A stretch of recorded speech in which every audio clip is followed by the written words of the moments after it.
Bayangkan ada dua orang perenang yang sedang balapan di sungai dengan arus yang sangat deras. Perenang pertama searah arus, sedangkan perenang kedua melawan arus. Jika perenang pertama menang, apakah dia otomatis lebih hebat? Tentu tidak. Bahkan seorang perenang Olimpiade pun bisa kalah jika dipaksa melawan arus yang terlalu kuat. Sama seperti di dunia investasi. Ada dua manajer investasi. Manajer pertama untung 25% per tahun. Dan manajer kedua hanya untung 10% karena dia melakukan short selling atau bertaruh pasar akan turun. Siapa yang lebih hebat? Jawabannya mengejutkan. Jika di periode itu pasar saham ternyata naik rata-rata 30% per tahun, maka manajer pertama sebenarnya kalah pintar dibanding monyet yang melempar anak panah ke papan saham. Namun, manajer kedua adalah seorang jenius, karena berhasil menghasilkan untung di lingkungan yang sangat memusuhi strateginya. Kisah luar biasa ini ditulis dalam buku legendaris Stock Market Wizards. Di dalamnya, ada kisah Dana Galante, seorang pure short seller murni. Sepanjang tahun 1994 hingga 1999, Dana berhasil mencetak rata-rata keuntungan tahunan sebesar 15% secara konsisten. Angka ini luar biasa karena dia mencetaknya tepat pada saat pasar saham Nasdaq sedang gila-gilaan dan meroket rata-rata 32% per tahun. Keberhasilan Dana ini setara dengan seorang manajer biasa yang bisa untung 15% saat pasar saham dunia sedang kiamat, atau turun 32% setahun. Dana tidak memulai karirnya langsung sebagai master. Dia memulai dari bagian administrasi atau back office. Di sana, dia melihat bosnya yang bernama Henry Skiff memasukkan gelar akademik dan memaksa stafnya membeli saham tanpa riset sama sekali. Pengalaman buruk ini membuat Dana muak dengan sisi pembelian saham konvensional. Dia memilih jalur yang lebih menantang, menjadi detektif finansial di sisi short.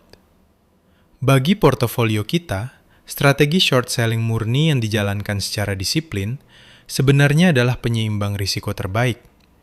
Jika Anda menggabungkannya dengan investasi biasa, Anda akan mendapatkan portofolio dengan keuntungan stabil, namun dengan risiko penurunan yang jauh lebih kecil. Untuk menemukan saham perusahaan yang busuk, Dana menggunakan analisis fundamental dengan mendeteksi 4 lampu merah atau red flags utama.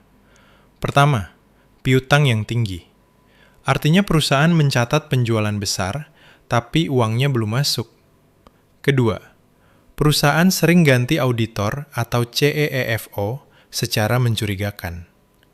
Ketiga, pihak manajemen mulai panik dan berkoar-koar di media, menyalahkan para short seller atas turunnya harga saham mereka. Dan keempat, perusahaan mendadak ganti haluan bisnis intinya demi sekedar mengikuti tren viral atau hype yang ada di pasar. Namun, jalur ini punya risiko mengerikan.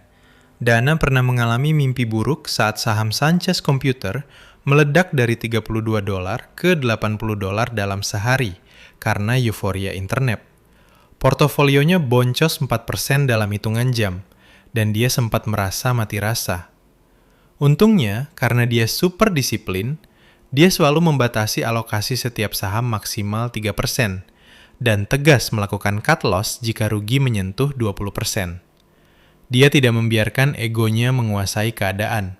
Hebatnya lagi, di luar pasar, Dana memiliki kesehatan mental yang sangat seimbang. Dia menolak membesarkan perusahaannya demi menghindari stres, dan setiap sore, dia selalu meninggalkan kantor tepat waktu untuk menjemput anak-anaknya di sekolah, tanpa membawa beban pekerjaan ke rumah. Pesan berharga dari Dana Galante untuk kita semua adalah, perusahaan yang baik bisa menjadi saham yang buruk, dan sebaliknya. Jangan pernah membeli saham murni hanya karena harganya sedang naik, tanpa memeriksa kualitas fundamentalnya. Itulah kebijaksanaan finansial dari Dana Galante, seorang detektif saham yang membuktikan bahwa selalu ada peluang jika kita berani melihat apa yang diabaikan orang lain.